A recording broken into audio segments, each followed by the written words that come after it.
Hallo und herzlich willkommen zurück zu einem neuen Flive Universe Video. Heute mit der überraschenden News, dass es dieses Wochenende tatsächlich ein XP-Event geben wird. Oder gibt, besser gesagt. Es läuft nämlich schon. Freitag 0 Uhr bis Sonntag 23:59 Uhr. Und es kommt halt deswegen überraschend, weil erst vor 4 Wochen ein XP-Event war. Und in der Regel sind XP-Events oder generell Wochenend-Events wiederholen sich eigentlich so. Also nicht ganz genau, aber man kann eigentlich schon relativ fest sagen, so alle 2 Monate ungefähr. Selten gibt es auch mal eine Abweichung davon und ein Event kommt öfter als alle 2 Monate oder es dauert länger, aber öfter kommt eher selten vor und deswegen kam das für viele jetzt sehr überraschend, aber ja, nimmt man natürlich mit, ne? Und ja, wie gesagt, bis Sonntag 23:59 30% mehr XP, aka 1,3-fach XP. Und dann gibt es noch eine Neuigkeit, und zwar Changes to Housing NPC Pricing. Und zwar ab März. Also die Ankündigung kommt sehr früh. Kann man fast sagen, ist sehr fair von Gala. Und zwar werden hier die Preise von Pet-NPCs und anderen Housing-NPCs geändert. Für Gildenhaus und fürs Personal Housing. Begründet wird es wie folgt: To maintain balance and fairness across our services, we have adjusted the pricing to better reflect the value and functionality of housing NPCs. This change ensures consistency with existing housing NPC offerings and aligns with the features and benefits they provide. Our goal is to create a more equitable and well-balanced gaming environment for all players. Genau, please note the specific date is subject to change. Und im Endeffekt kann man sagen, gibt ja auch extra die Tabelle, ich habe es hier nochmal in groß. Basically werden einfach alle Private Housing NPCs vom Preis her auf die bisherigen angepasst. Also es gibt halt Private Housing NPCs, die kosten 63 F-Coin für 7 Tage und welche, die kosten 70. Und es gibt halt welche, die kosten für 15 Tage 130 F-Coin und es gibt welche, die kosten 140. Gut, das ist eine sehr geringe Änderung. Literally 10%, sogar weniger, je nachdem, wie man es sieht. Also 10% von welchem Preis aus gesehen, meine ich.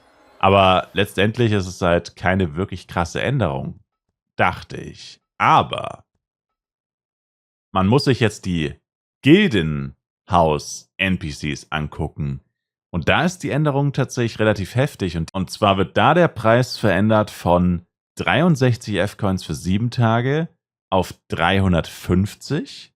Das ist mehr als das 5-fache. Und für 15 Tage von 130 F-Coin auf 700.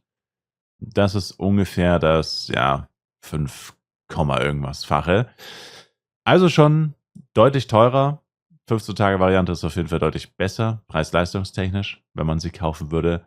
Und ja, ich persönlich muss sagen, also ja, es ist eine krasse Änderung, aber eigentlich, wenn man so drüber nachdenkt, ist es schon irgendwo auch ein bisschen fair. Der muss ja bedenken, Gildenhaus-NPCs können nur in Gildenhäusern aufgestellt werden. Gildenhäuser besitzen nur Gilden, die dafür wöchentlich hunderte Millionen Penja zahlen über Artifact Battle oder über Ersteigerungen, also Haus kaufen plus dann Haus verteidigen, pipapo. Also ist mit enormen Kosten verbunden. Das heißt, Einzelpersonen besitzen in der Regel kein Haus. Es sind wirklich Gilden, die aus mindestens, sag ich mal, 5 Leuten bestehen wahrscheinlich. Jetzt kommt wahrscheinlich irgendjemand und sagt, oh, wir sind nur 2 Leute. Ja, Ausnahmen gibt es immer, aber die meisten Gilden, die ein Gildenhaus besitzen, haben tatsächlich auch mehr als ein Mitglied. Das heißt, es sind auch tatsächlich Gilden. Und was wäre in einer Gilde wohl üblich? Man teilt sich die Kosten.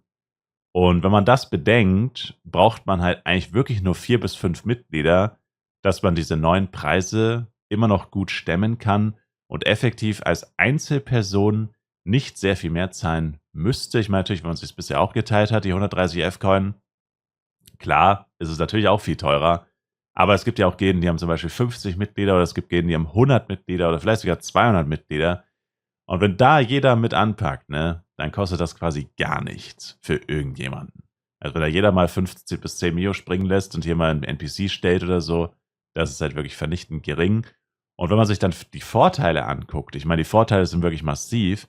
Du hast eine erhöhte Upgrade-Chance, du hast einen permanenten Teleporter und du hast PvP-Vorteile, die du nur über die Gilde abrufen kannst. Also das sind schon wirklich Sachen, wo man sagen kann, Naja, dafür sollte man auch wirklich ein bisschen was zahlen müssen, vor allem wenn der Bonus zeitgleich für alle Mitglieder aktiv ist und nicht nur für eine Person. Und im Personal Housing musst du quasi die gleichen Preise zahlen, aber der Bonus ist nur für eine Person. Also, wie gesagt, wenn man drüber nachdenkt, da gibt es auf jeden Fall Sinn. Ähm, genau. Mich persönlich juckt es nicht, ich bin eh keiner Gede, ich habe keine Geden-NPCs, deswegen ist es mir persönlich eigentlich vollkommen egal. Ich habe auch nur auf die Personal Housing NPCs geachtet und dachte mir so, die Änderung ist ein bisschen lächerlich, weil erstens, warum habt ihr es überhaupt jemals so günstig eingestellt, wenn vorher die NPC-Preise 70 und 140 waren? Warum habt ihr dann plötzlich 63 und 130 gemacht? Das hat sowieso keinen Sinn ergeben von Anfang an. Gut, war vielleicht als temporärer Discount gedacht bei den Private Housing NPCs, keine Ahnung.